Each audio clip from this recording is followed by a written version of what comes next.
This state-of-the-art ultra-high voltage transmission line, built and operated in Brazil by China's State Grid Corporation, delivers up to 4,000 megawatts of energy from the Belo Monte hydroelectric dam in the Amazon to Rio de Janeiro, a distance of about 2,500 kilometers. The Chinese company will now use similar technology for another transmission line after winning a competitive bid for the project last month.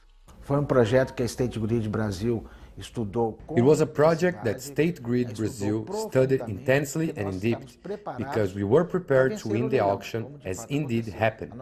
Our plan is to sign the concession contract in April 2024, and the project is expected to take 60 months to be implemented. It is our intention and interest to try to anticipate this project.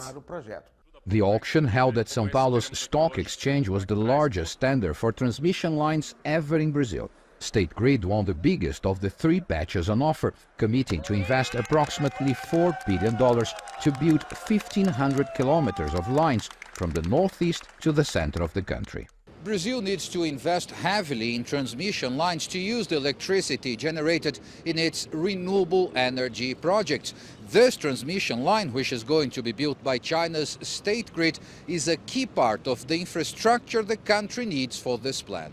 There has been significant investment in renewable energy in Brazil's northeastern countryside in recent years. The region is dry, sunny and windy, ideal for solar and wind farms. However, it's also one of Brazil's least developed areas and far from the main consumer centers.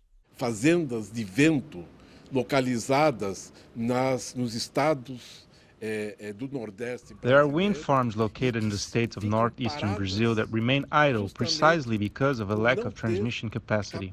There is a need in Brazil for investment in more advanced technologies that can reduce this vulnerability of the system. China's State Grid is among companies showing significant interest in continuing investment in the transmission sector in Brazil. A State Grid Brasil Hold atualmente tem no Brasil 24 empreendimentos. State Grid Brazil Holding currently has 24 projects in operation in Brazil. Of these, 19 are 100% transmission system acquired and operated by State Grid. Our intention is to continue working in the Brazilian transmission market for the long term, I would say forever. Brazil has high hopes of increasing its economic growth in the coming years. Boosting the availability of green energy across the country is considered an essential element of this plan. Paulo Cabral, CGTN, São Paulo.